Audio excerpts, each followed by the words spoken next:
beauty maintenance is not cheap. Hey beautiful people, welcome back to another vlog, or if you're new here, a very warm and friendly welcome to you. It's been a minute since I vlogged. Guys, I want to really get into vlogging. Like, I want to be very comfortable with vlogging. Right now I'm not there yet, but it's something I really want to lean into. I know that there are people that are so comfortable, like they've mastered the art of vlogging, where they can just pick up the camera and be like, guys, today I'm doing this, tomorrow I'm doing this and that. They do it really effortlessly, and I want to get there. That's why I think I need to practice and basically just do it quite frequently so I can get used to it and get more comfortable with it. So that is the reason why I picked up my camera today, so I can practice with you guys. So please bear with me. There's something else I wanted to mention actually.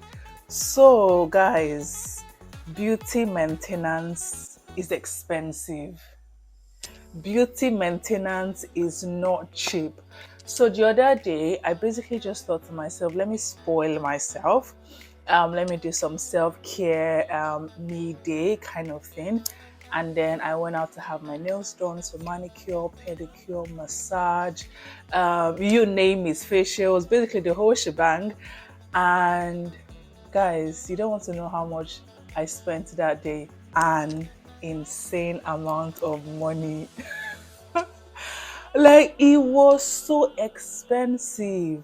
So usually I would DIY most of these things, like my nails, I'll do it myself, pedicure, I'll do it myself and stuff like that. But you know, sometimes you just want to chill, you just want to be a baby girl, like let somebody pamper and take care of you. Well, you are that somebody. Oh, that bag! I don't want to be a mechanic, I want to be a baller. I decided to just pamper myself and take care of myself, so I went out to do all of that.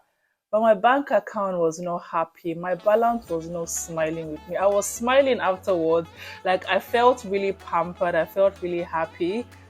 But my bank account did not feel the same way. Like, it was opposite. My bank account was crying. But it's a really good experience and I don't regret it. I would insert clips of what I did. So I did my nails, this nice French tips, and it's so beautiful. They did it exceptionally well because I was scared that it wasn't going to come out well. I think this is like my first time actually doing a French tip. Usually I just go for one color, which is red. Like, that's my comfort zone when it comes to my nail polish, red and dawn, and I love it because it's quite bold. So I just thought to try something different, and my sister always does French tips. Like, whenever you see her, she always has French tips on, and it looks quite beautiful on her. So I thought, why not give it a try? And I absolutely love it. Also, I took off my braids. So if you have not noticed, I have finally taken off my braids. I was on braids for, I think I had it on for just over a month, and it was getting really rough. I didn't like how I was looking at all, so I thought it was time to take it off. So I took it off 2-3 days ago. I went to the salon to take it off. I didn't want to stress myself at all because usually, knowing me, I will sit down, cut the hair and take it off myself. It's going to take me a while, but that is what I will do because I don't like spending unnecessary money. Like, if I can avoid spending, I will. But this time around, even my sister was surprised when I told her that I want to go to the salon and take off my hair. She was like, which book is that? Like, where's my sister? Literally, she was shocked. She was like, normal you would actually take it off yourself because you don't like spending money. But I'm like, once in a while, let somebody just spend the money. Spend the money. That's why you're working. There is no mercy for money. So I went to the salon to take it off. I felt really relaxed. I was pressing my phone. They were taking it off, like 2 or 3 people on my hair, taking off the braids. And it was like an hour and a half. It took them an hour and a half to take the braids off, which I think was not bad. If I was taking it off myself, I would have spent like maybe 5 hours on the hair, which is quite a long time. So I took the braids off, I washed it, and then I cornrowed it. So under my wig is my cornrow, very fresh and neat cornrow, which I love. I think I recorded some clips of myself at the salon getting my nails done, pedicure and whatnot. So I would insert those clips so you guys can see it. So the first stop was me going to the salon to take off my braids. Like I said, this is the first time I'm actually going to the salon to take off my braids. Usually I would sit in my house and take it off myself. And then after taking it off, I decided to wash it because it was quite dirty. I carried it for about a month and 2 weeks. So yeah, I definitely had to wash it before doing anything else with the hair. I think the lady did a really good job. Like my hair was clean. And then I decided to cornrow the hair because I was going to wear my wigs for some time before changing my hairstyle, and the cornrow was really neat. I had to tell her to do it really small, even though she wanted to charge me more, but I kind of begged her and then she agreed for me to pay the standard price, which was good. This is me basically just filling the hair and looking very pretty. African beauty, come on. And then I went to get my nails done. This guy really did a really good job. So I decided to go for friend tips. This is like the first time I'm actually going to the salon for a friend tip. Usually I would just do my normal one color, which is red, and I absolutely love it. It just pops really nicely. And it's basically my comfort zone when it comes to my nail polish. But I wanted to try something different. And I'm really glad I did. The guy did a very good job. I was so scared that he was not going to get this tip part well. It was going to look really not good basically, but to my surprise he did a really good job. I think this is like the best one that I have seen so far, well, if I do say so myself. And then after my manicure, I decided to get some pedicure. It's actually been a long time since I had my pedicure, maybe like 2-3 months. Well, that's not a long time, but yeah, compared to people that do it like every month, I guess that's a long time.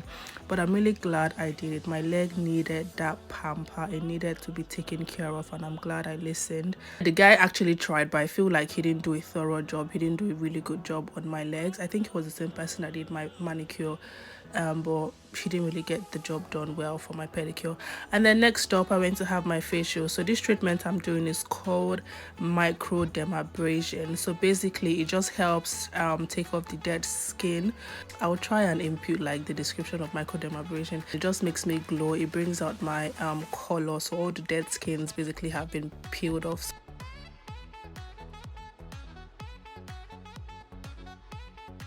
This is just basically her treating the face really nicely. I love this lady. I had 6 sessions with her. I think this is like my 3rd session or maybe my 4th session, but I think I have like 2 or 3 left anyways. This treatment rather is really good. If you're looking to have like a glowing skin, I would recommend this microdermabrasion session. And then after that, she just put in some cream with SPF on my face to make sure that I don't have any like sun damage and whatnot. And guys, sunscreen is highly recommended. Come rain, come sunshine, winter, spring, whatever the season is, basically she recommends wearing sunscreen regardless. And to be honest, I needed to hear that, because for me, if it's not summer, I'm not wearing sunscreen. I was just like, no, you have to wear it regardless, just to protect your skin. And sometimes even during winter, you still have those days where you have sun. So it's always very good to wear your sunscreen. It really helps protect your face. I enjoyed this treatment thoroughly. It was so good. My face felt so nice afterwards and I was glowing. Come on, I'm not sure what's in my eyes. I think it's the cream. And then this is me basically just feeling myself, showing you all what my skin looks like. The skin was skinning, okay? So beautiful. No one told me beauty maintenance is not cheap, but I actually enjoyed it. I don't think it is sustainable. I do not, and this is what some babes, those bodies, do every other week, or let's even say once a month. God, I beg. I don't want to be a mechanic. I want to be a baller. I cannot. This user cannot. So the next time I'll do that kind of treatment would be maybe next quarter. So the plan is to do it once a quarter. I mean, sometimes I'll pamper myself.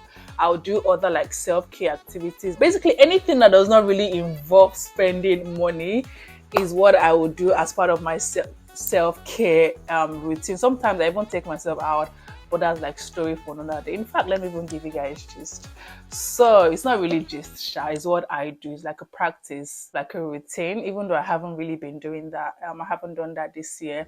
But last year, I will take myself out, like go on a date with myself. But I wasn't really consistent with it, but it's something that I kind of practiced, where I take myself out on a date once a quarter, or just basically take myself out on a date sometimes. Just go out by myself, enjoy myself, chill with myself, talk with myself, laugh with myself, basically have a good time by myself, with myself. And I think it's a really, really good practice. When you're by yourself, you sit with your thoughts, sit with your emotions, you sit with your feelings. So yeah, I love to do that, but I haven't done that this year. I think I might start. To be fair, in January we're all fasting. My church was fasting for 21 days, so I couldn't have done that. But I think this month, February and beyond, I would continue in that practice, because I think it's a really, really good practice.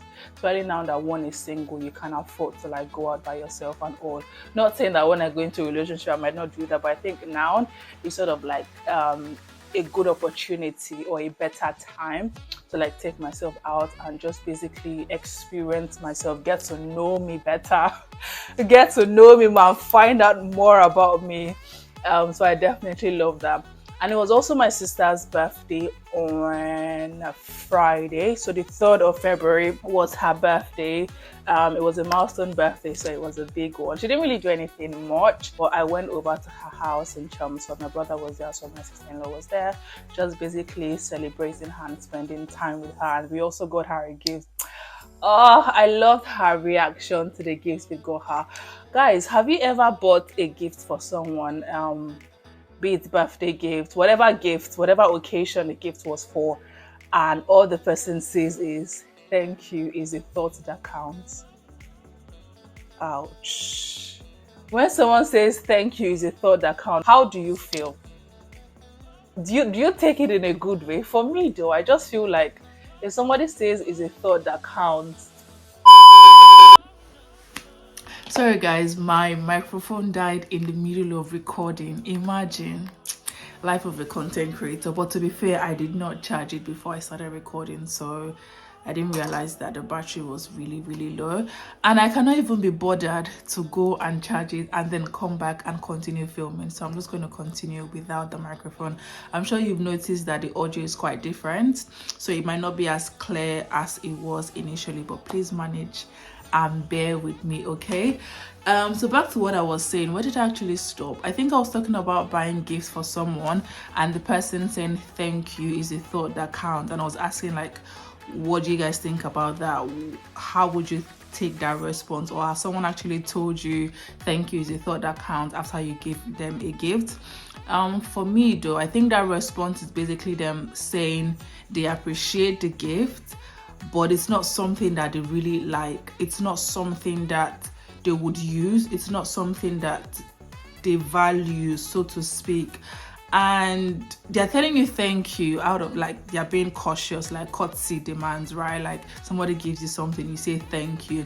So the thank you is like A for effort. Like you tried, you didn't have to buy me something, but you actually went out of your way and you got me something. So thank you. A is for effort. I appreciate you. But for me, I really, when it comes to buying gifts for someone, I really like to be very thoughtful, like actually get them something that they would use, get them something that they would actually appreciate and value. So I'm not just buying gifts for you because I want to buy a gift for you, but I'm buying something for you that I know that you would appreciate, I know that you would use. So it's not something that you would just toss to the side or just put on the shelf, allow it collect dust or something, right? I like to put some thought into buying gifts. So that's why I was so happy when we bought something from my sister, and her expressions, her reaction to the gift was just priceless. I absolutely loved it. It's something that I know that she would use.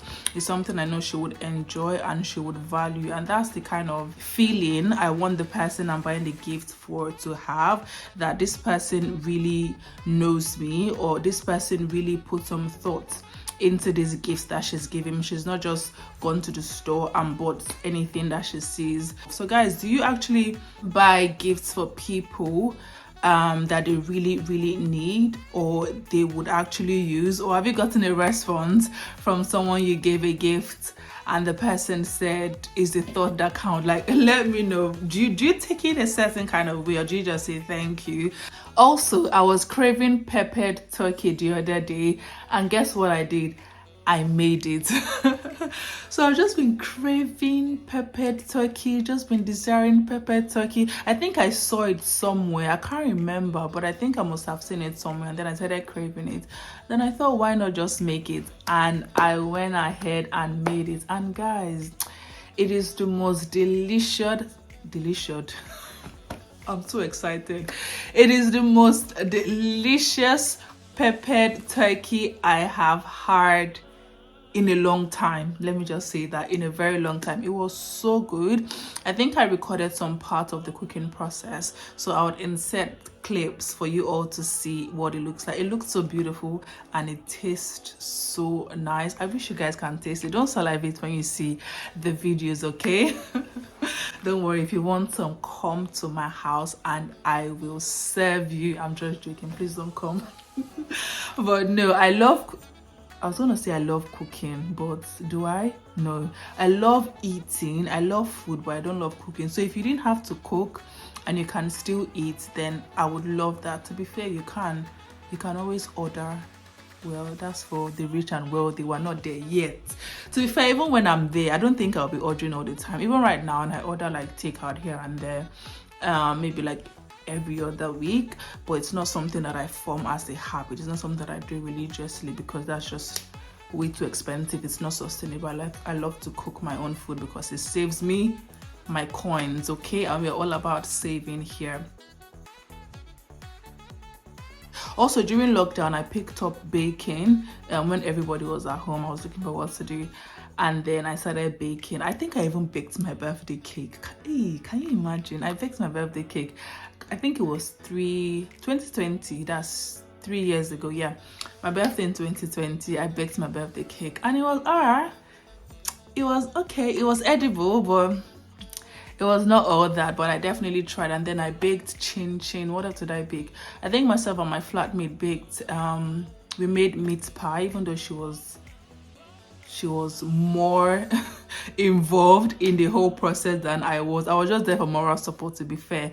Let me stop rambling and end the vlog here. So I don't think I might actually end the vlog here. It just depends if I want to show you guys something else, or if I want to say something else quickly.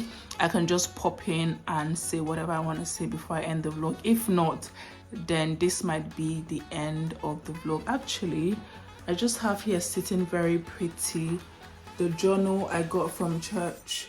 So today in church we had an auction Sunday. We're trying to raise money for our new building, and then there were like different items on display for people to bid, and I got this really beautiful journal. It says fearfully and wonderfully made. It's such a beautiful journal. I think it's going to last a long time. It's got like a couple of pages, so I think it will definitely see me through. It would basically see me through. It would basically last me a long time. That's what I'm trying to say.